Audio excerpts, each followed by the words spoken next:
Mohon nasihatnya karena akhir-akhir ini ana malas beribadah. Baca fadilah ibadah yang anda mau lakukan. Saya sudah pernah ajarkan ini. Mau rajin sholat malam, baca hadis tentang sholat malam. Mau rajin sedekah, baca hadis tentang sedekah. Kita punya hak secara syar'i menanyakan saya dapat apa kalau saya kerjakan ibadah itu. Boleh, nggak apa-apa.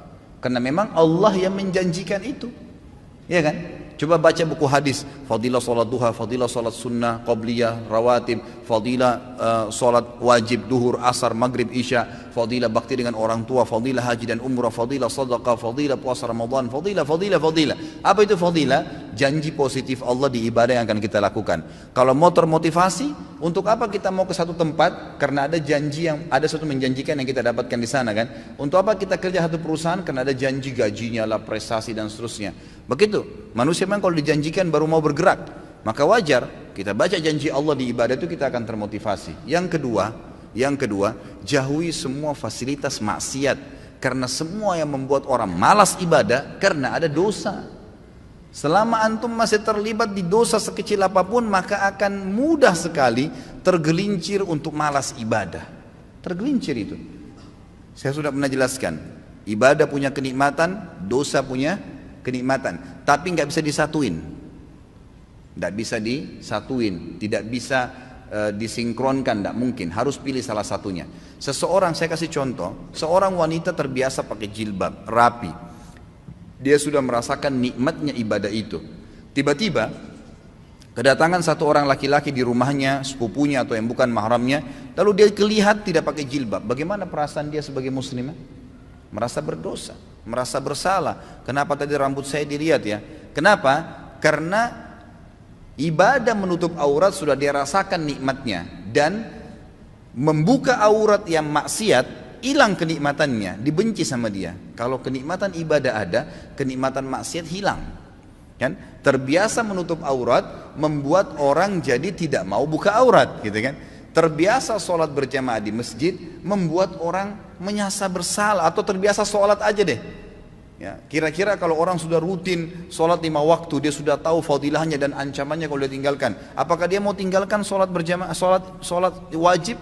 Nggak mungkin, gitu kan? Karena kenikmatan ibadah ini sudah ada.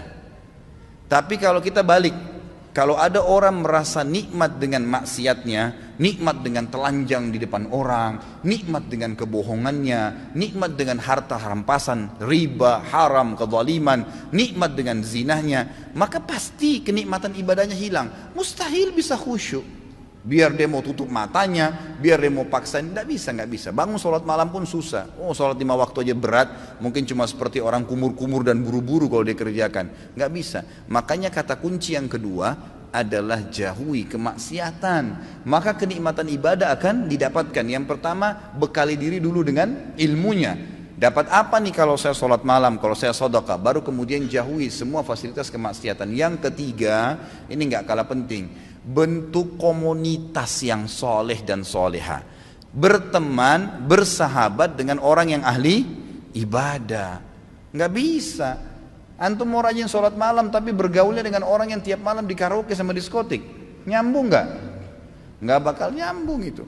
Tapi kalau orang yang memang tidurnya habis isya langsung, atau dari majelis ilmu seperti ini terus bubar, Masya Allah, nanti malam ya saya miss call jam 3 kita tahajud ya, ngingatin temannya, pasti. Atau ngomongannya tentang apa, kayak majelis ilmu seperti ini kita 2 jam, 3 jam tunduk, apa yang kita bicarakan? Kalau Allah, kalau Rasul, kisah orang saleh, tulisi pendapat para ulama, ada kenikmatannya, gitu kan?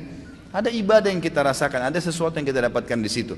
Maka teman-teman yang terbiasa dengan ini, nanti dia akan bilang lagi, kayak minggu depan itu, atau mungkin hari Senin ada ustadz ini loh di masjid ini, oh ada ustadz ini di sana kalau pagi, oh ada tablik akbar nanti di sana, oh ada CD-CD-nya Ustadz Khalid tuh di situ, ada ceramahnya si Ustadz Fulan ini di sana. Jadi yang dibahas itu kan, yang dibahas masalah itu.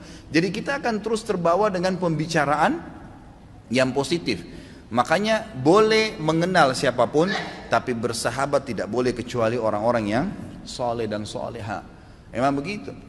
Yang kalau kita buat salah diingatkan, kalau kita buat baik didukung, maka itu penting. Tinggalkan semua teman-teman yang bobrok itu. Boleh menasihati mereka, mendakwai mereka, mengingatkan, tapi bukan menjadi sahabat, bukan berbaur dengan mereka.